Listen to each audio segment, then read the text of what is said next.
পাইলে, কিন্তু দুইটা জিনিস দেখতে পেয়েছি। কয়েকটি দুইটা জিনিস। আমি যখন মদিনাতুল মুনাওয়ারা গেলাম, যাওয়ার পরে দেখলাম মসজিদের আজান হচ্ছে। ওই আজানটা শুধু বাংলায় উচ্চারণ হয়। ওই আজানটা কি বাংলা উচ্চারণ হচ্ছে।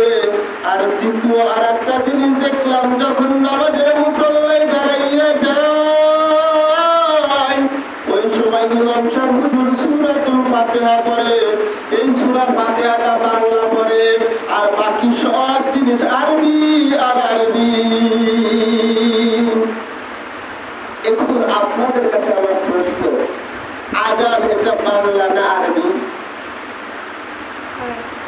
আজানটা সূরা ফাতিহাটা এটা আরবি না বাংলা? আপনারাও হতভম্ব হয়ে গেছে।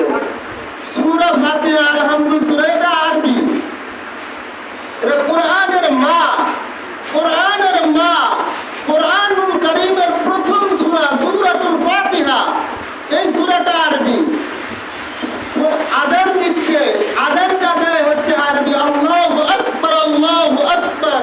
এটা আরবি শব্দ, এটা বাংলা কোনো শব্দ না, ইংলিশ কোনো শব্দ না, হিন্দি কোনো শব্দ না, এটা উর্দু কোনো শব্দ না, ফার্সি কোনো শব্দ না। একমাত্র এটা হচ্ছে আল্লাহ তাআলার কালাম, আলহামদুলিল্লাহি রাব্বিল আলামিনের কালাম। বলেন সুবহানাল্লাহ। কেন সে এই সূরা ফাতিহা এবং সূরাতুল ফাতিহা এবং আযানকে বাংলা বলছে? বলার কারণটা কি?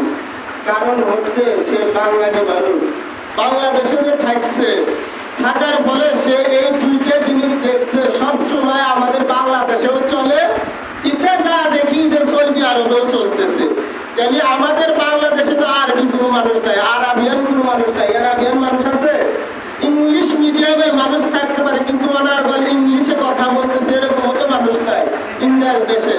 আমাদের এখানে তো বাংলা প্রচারিত।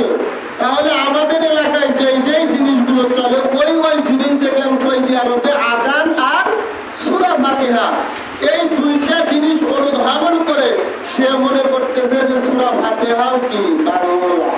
কি আসলে সূরা ফাতিহা কিন্তু বাংলা নয়, কারণ তার কাছে